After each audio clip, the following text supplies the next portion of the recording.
Un drone américain MK1 Reaper a décollé d'un aéroport djiboutien le 5 mars 2025 pour ce, qui s'est avéré être une mission de reconnaissance inhabituelle au-dessus de la mer Rouge.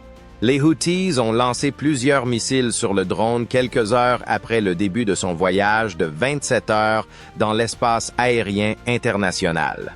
L'un des missiles a touché l'appareil, qui s'est écrasé dans l'océan, malgré le tir de centaines de fusées éclairantes. Ce n'était toutefois pas la première fois. Quelques semaines seulement après avoir tenté d'abattre un F-16 piloté, dont nous avons parlé dans une vidéo précédente. Les Houthis ont perdu ce drone, le 12e qu'ils ont abattu depuis 2023. Avec les 174 attaques contre des navires de la marine américaine et les 145 attaques contre des navires commerciaux depuis 2023, ces deux incidents ont démontré que l'approche américaine n'avait pas été efficace jusqu'à présent.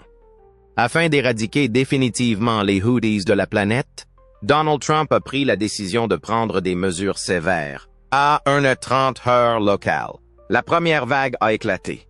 Les marins à bord de 2 destroyers de la marine américaine dans la mer Rouge ont reçu l'ordre qu'ils attendaient depuis une semaine à 1h00 heure locale le samedi 15 mars. Faux. Les marins du coin Tomahawk avaient élaboré un plan pour acheminer leurs missiles Tomahawk vers le premier point de passage prédéfini en 10 minutes. Les missiles seraient ensuite lancés vers leur cible par la bibliothèque de mission confidentielle. Les marins ont célébré avec joie lorsque les premières salves de missiles ont quitté leur cellule VLS à 1h15, heure local, bien qu'ils ignoraient leur cible finale. Les missiles devaient atteindre leur cible en 15 minutes environ, à une vitesse de 825 km/h.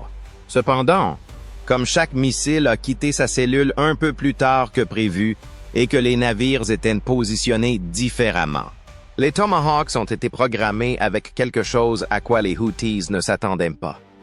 Afin de créer autant d'incertitude et de confusion que possible, les équipages ont réglé tous les Tomahawks pour qu'ils restent en vol stationnaire jusqu'à 1h30 heure locale.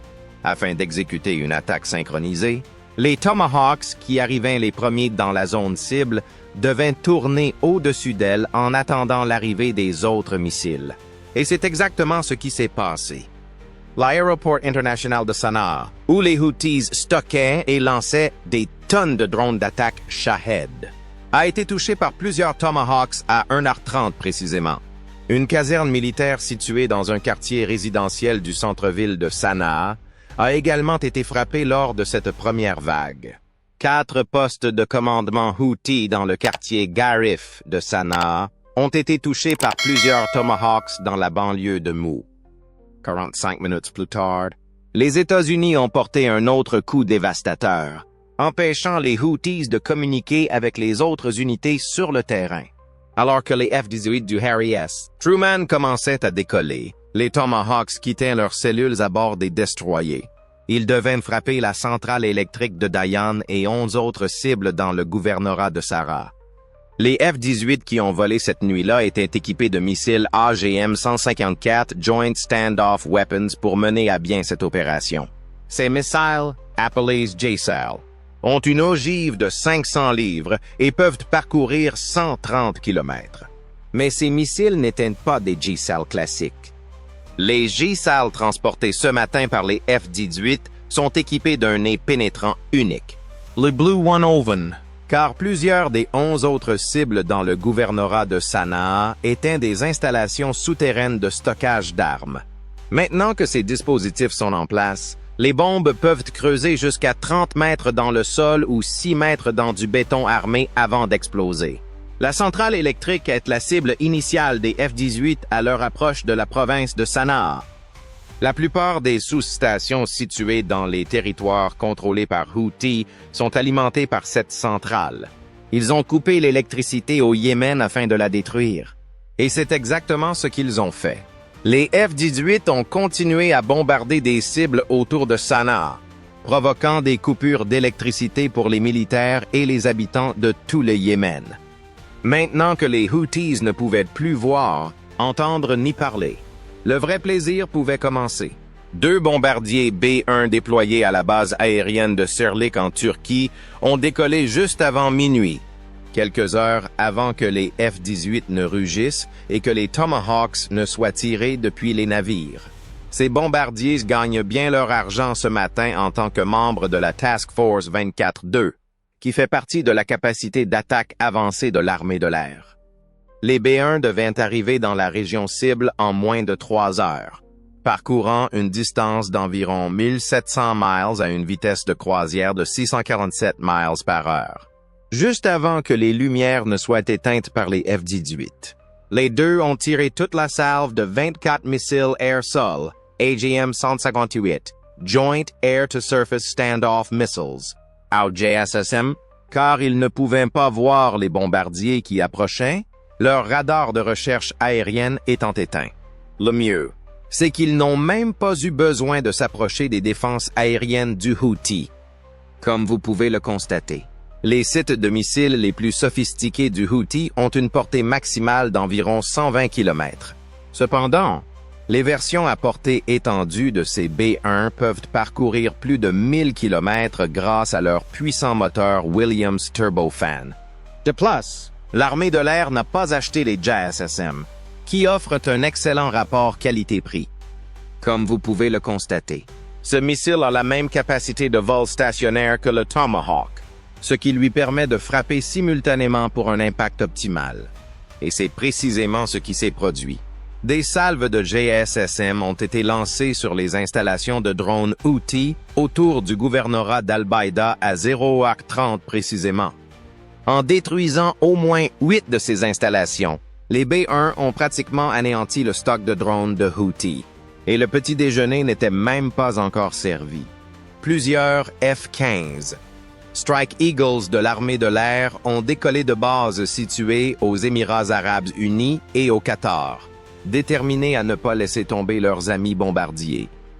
Alors que les B-1 regagnaient leur base, ces avions, capables d'atteindre une vitesse maximale de Mach 2,5, ont décollé de leur base. Ces avions de combat, entièrement armés de munitions de frappe directe conjointe de 2000 livres, ont frappé 2 complexes résidentiels dans le gouvernorat d'Ib. Mais à ce moment-là, ils n'étaient habités par aucun civil.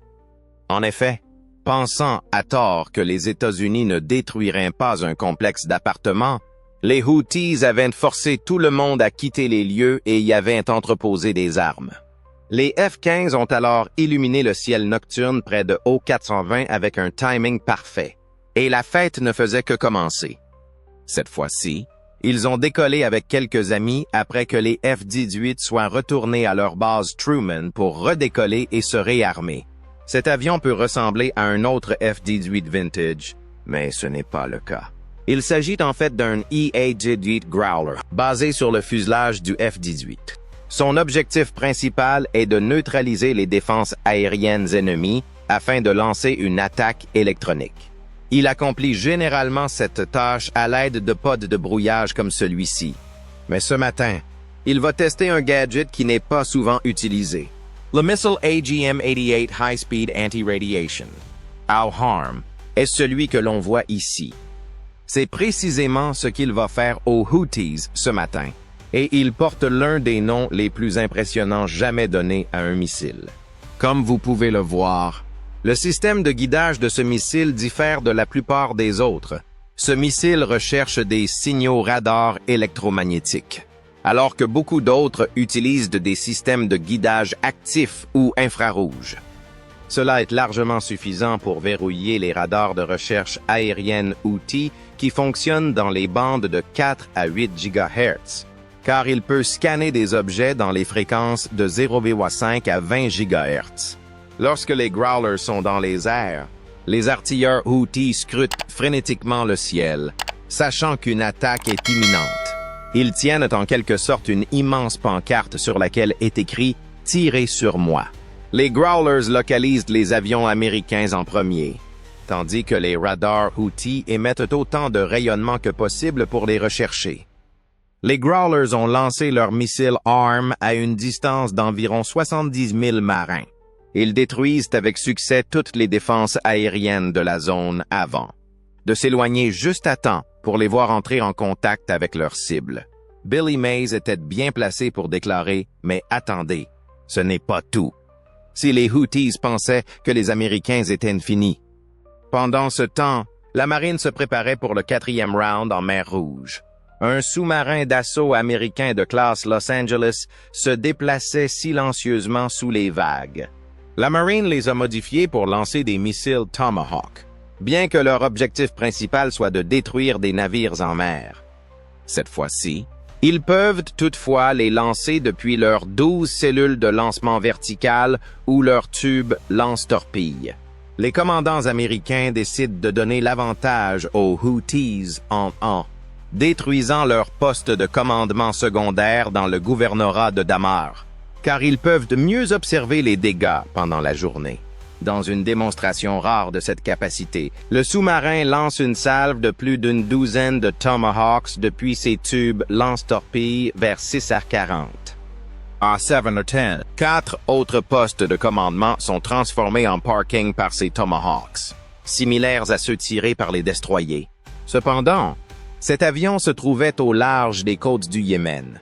S'il semble s'agir d'un 737 militarisé, c'est bien le cas. Pour localiser des navires et des sous-marins à longue distance, le P-8 Poseidon est généralement utilisé comme avion de surveillance maritime. Cependant, il a aujourd'hui l'occasion de jouer avec un autre jouet qu'il n'utilise pas souvent. Il s'agit de l'AGM-44 Slammer, acronyme de Enhanced Reaction Missile, missile à réaction améliorée, et Standoff Land Attack Missile, missile d'attaque terrestre à longue portée. Contrairement au JSAO, ce missile peut franchir le mur du son et frapper des cibles situées jusqu'à 270 km. Les Poseidon ont rarement l'occasion de jouer sur Terre, malgré leur capacité à frapper des cibles terrestres et maritimes. Mais c'est désormais le cas. Un seul P-8 dans la mer Rouge tire une salve de slammers vers 9h15, à Nijmegen 30. Plusieurs sites radars qui couvraient autrefois le gouvernorat de Hadjar ont été réduits en ruines après 15 minutes. Maintenant que la défense aérienne Houthi avait été pratiquement éradiquée dans tout le pays, la voie était libre pour le grand final du feu d'artifice d'aujourd'hui. Pour la première fois depuis 2019, 6 de ces avions ont volé vers le Moyen-Orient en novembre dernier. Actuellement basé au Qatar, cet avion historique est appelé le B-52. Plus que tout autre avion en service, ce gros bonhomme peut transporter 35 bombes de 2000 livres guidées par GPS au combat, avec une charge utile maximale de 70 000 livres. Il s'agit d'un avion plus lent et plus ancien, créé bien avant les dernières avancées en matière de technologie anti-aérienne, malgré son incroyable potentiel de frappe. C'est pourquoi la marine et l'armée de l'air ont dû faire de la place pour laisser passer ces hommes. Oh là là! Ils ont bien montré aux Houthis que ce vieux monsieur est encore capable de quelques exploits. Les B-52 ont largué 70 jets d'armes sur les casernes et les sites de stockage d'armes. Des Houthis que la marine avait manqué lors de ses frappes tôt le matin à Sanaa, à 12 heures, heure locale. Compte tenu des destructions causées précédemment, cette opération aurait pu être risquée, mais elle s'est déroulée sans encombre. Les dirigeants américains ont célébré le succès de la première journée d'opération alors que les B-52 regagnaient leur base. Sans aucune perte américaine, plus de 40 objectifs ont été éliminés. Les Houthis, cependant, n'ont rien entendu. Les marins des différents navires du groupe aéronaval Harry S.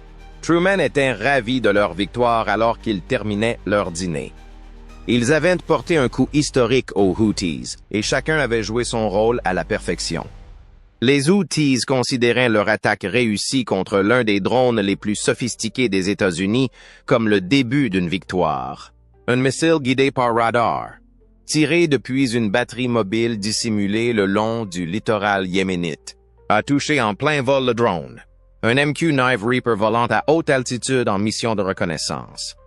Des vidéos de la destruction ont fait surface en ligne en quelques minutes.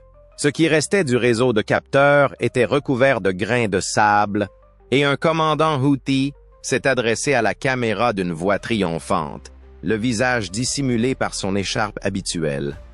que les Américains prennent cela comme un avertissement. Le Yémen n'est pas votre terrain de jeu. Cependant, à peine ces mots avaient-ils été prononcés qu'un mouvement plus profond, plus glacial et plus précis s'est mis en place. Washington n'a pas réagi avec colère. Sa réponse a été la calibration. Le silence a été le premier signe qu'un événement plus important se préparait, et non pas un missile ou un avion. Toutes les activités des drones américains dans la région ont cessé au cours des 12 heures qui ont suivi. Les avions de surveillance ont emprunté des trajectoires indirectes. Les systèmes radars des navires ont cessé de fonctionner. Les orbites des satellites ont changé. Les analystes qualifient l'ensemble de la région de protocole du rideau de silence. Pourquoi? Parce que le silence n'implique pas le retrait. Il indique la réalisation d'un objectif. Alors que les commandants Houthis se réjouissaient, les services de renseignement américains ont commencé à reconstituer tous les aspects de la frappe, y compris qui avait donné l'ordre de lancer, quelle batterie avait été utilisée, quelle communication cryptée était active et, surtout, où dormaient actuellement les célébrants. La rumeur a alors commencé à circuler. Afin de maintenir les systèmes radars des Houthis en état de fonctionnement, de surcharger les réseaux électriques et d'exposer les liaisons montantes importantes, le Cyber Command américain a commencé à introduire de faux signaux dans les réseaux locaux. Ces signaux comprenaient des coordonnées GPS falsifiées, des communications radio-leurres et de faux pings de drones américains. La première réaction évidente est venue de sous la mer, et non d'en haut. Dans un silence radio total, un sous-marin de classe Virginia dans la mer Rouge a tiré une salve de missiles de croisière Tomahawk. Ces frappes n'étaient pas arbitraires. Elles étaient toutes précisément localisées grâce aux empreintes thermiques recueillies quelques heures auparavant. Les explosions ont été soudaines, violentes et rapides. L'un des postes radar Houthis s'est effondré. Des pièces de drones étaient stockées dans un tunnel qui s'est effondré. Un centre logistique s'est transformé en cratère de fer et de cendres. Nous vous avons laissé tirer les premiers. Tel était le message clair. Nous réagissons désormais selon nos propres conditions. Mais ce n'était que le début. Ce qui s'est ensuivi était une campagne d'humiliation précise plutôt qu'une escalade. La deuxième vague est venue d'en haut, empruntant des trajectoires furtives. Des F-22 Raptors, basés en Arabie Saoudite et au Qatar, ont fondu sur la cible et largué des charges qui ont détruit les infrastructures sans mettre en danger les civils. Pas des maisons, mais des hangars. Pas des marchés, mais des rails de lancement. Pas des mosquées, mais des bunkers souterrains. La précision de l'attaque visait à détruire l'appareil militaire Houthi-2, en empêchant ses membres d'utiliser les dommages collatéraux à des fins de propagande. Pendant ce temps, la surveillance à haute altitude enregistrait la réaction. Se déplaçant à toute vitesse sur un terrain découvert, les combattants Houthis tentaient de déplacer ce qui restait de leur défense aérienne mobile. Certains conduisaient des véhicules banalisés, d'autres marchaient. Ils ne se doutaient pas qu'ils étaient surveillés en temps réel. Chaque mouvement était transformé en données. Chaque hésitation devenait un signal. Les Houthis ont involontairement révélé toute leur stratégie de repli avant que le dernier missile ne frappe. Les briefings du Pentagone après coup ont révélé un autre aspect de l'opération. Les États-Unis ont mis en place une série de tests en direct pendant toute la durée de l'affrontement, plutôt que de se contenter de riposter. Chaque coup porté servait également de capteur. Les données ont été recueillies à partir de chaque drone abattu. Le résultat? L'objectif de cette nouvelle doctrine opérationnelle, actuellement connue sous le nom de Spectre Weave, était de combiner l'analyse en temps réel du champ de bataille par l'IA avec des représailles cinétiques. Et les alliés de tout le Golfe ont pris bonne note. L'Arabie saoudite a rapidement renforcé son niveau de préparation.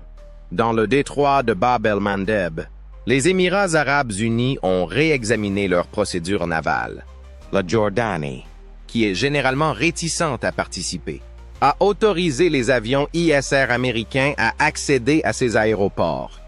Pourquoi? Parce que les États-Unis ont démontré en une seule journée ce qu'aucune déclaration publique ou conférence conjointe n'aurait pu faire. Nous vous privons de votre avantage, calmement, méticuleusement, irrévocablement, lorsque vous abattez un drone. Bien que les frappes aient réduit la puissance militaire des Houthis sur le terrain, leurs effets se sont fait sentir bien au-delà de la zone de combat. L'attaque a eu des répercussions sur les gardiens de la révolution à Téhéran. En plus de neutraliser les capacités des Houthis, la réponse américaine a également détruit les centres de commandement et de contrôle que l'Iran avait mis des années à construire, selon des notes internes qui ont finalement été transmises aux services de renseignement alliés. La conclusion était terrifiante. Que pourraient faire les États-Unis en Syrie, au Liban ou même dans l'espace aérien iranien s'ils étaient capables de détruire les infrastructures des Houthis en 48 heures? La réponse a été le retrait plutôt que les mots. Les formateurs iraniens travaillant à proximité des bases de drones des Houthis ont disparu en quelques jours.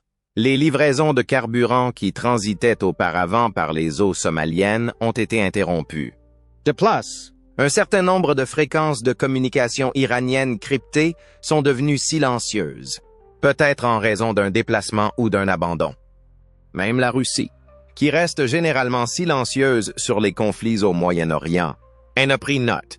La domination américaine dans la guerre de précision est entrée dans une nouvelle phase, ont déclaré des analystes de défense affiliés au Kremlin à la télévision d'État, avec des conséquences humiliantes et terrifiantes pour un pays déjà empêtré en Ukraine. Les dirigeants Houthis au Yémen n'avaient jamais été confrontés à des doutes internes tout au long de ce conflit. Les commandants sur le terrain ont commencé à refuser les ordres de déplacement. Des véhicules radars ont été abandonnés en cours de route par des policiers de rang intermédiaire. Certains ont été découverts en train de demander la sécurité dans des lettres cryptées, adressées aux chefs tribaux. Certains ont même proposé des renseignements en échange de leur sécurité. Autrefois méticuleusement entretenue par la propagande Houthi, l'idée d'invincibilité a été détruite. Les analystes américains n'ont pas seulement démantelé les infrastructures physiques, ils ont commencé à exploiter les faiblesses psychologiques. Ils ont semé la confusion en diffusant sur leur réseau interne des messages audio clonés imitant la voix de responsables Houthis. De faux ordres, de faux points de ralliement et de fausses cartes ont été diffusés afin de semer le doute dans l'esprit des combattants. Et cela a fonctionné. Des unités entières ont commis des erreurs. Elles ont déplacé leur défense aérienne vers des coordonnées fantômes. Des tribus rivales ont tendu une embuscade à une caravane de ravitaillement cruciale, pensant qu'il s'agissait d'un piège. Les États-Unis n'avaient pas seulement riposté. Sa cohésion opérationnelle a été brisée. Pendant ce temps, des impulsions sonores à basse fréquence destinées à cartographier les tunnels secrets sous les falaises côtières ont été émises par des destroyers de la marine au large des côtes. Le dernier bunker de commandement renforcé connu près de Mocha a été détruit par des missiles de croisière. Anti-bunkers qui sont arrivés quelques heures plus tard grâce aux informations fournies par ces pings profondes. Washington n'a rien dit. Pas de conférence de presse, pas de discours spectaculaire. Juste une exécution silencieuse. Le message. Nous n'avons pas besoin de déclarer notre suprématie. Nous la démontrons avec des algorithmes, des frappes et des doutes. La vague diplomatique a suivi. Les envoyés français, britanniques et égyptiens ont contacté le CENTCOM et ont proposé leur aide pour coordonner la surveillance des menaces le long des voies maritimes communes. La marine indienne a fourni les enregistrements sonores de navires de surface non identifiés susceptibles de soutenir les activités des Houthis, conscients que les enjeux avaient changé. Même les partenaires d'Afrique de l'Est ont renforcé leur surveillance des centres logistiques de la mer Rouge. Il ne s'agissait plus d'un simple drone. Il s'agissait de préserver l'ordre dans une région en proie à l'anarchie. Et une main américaine silencieuse, chirurgicale et terriblement efficace, faisait respecter cette règle, du moins pour le moment. La position des États-Unis a été renforcée par une action décisive dans les derniers jours de l'opération. Au lieu de poursuivre l'attaque, les troupes américaines ont déclassifié quelques images satellites montrant les dégâts causés aux installations houthistes avant et après l'opération. Les images ont été soigneusement choisies pour exclure les bâtiments résidentiels et incluaient des enregistrements d'avertissements précédents. Le monde a été témoin d'une campagne à la fois moralement juste et terrible. Implacable mais méthodique. Fort mais contrôlé. Les drones n'étaient pas le seul enjeu ici. Il s'agissait d'utiliser la transparence pour dissuader.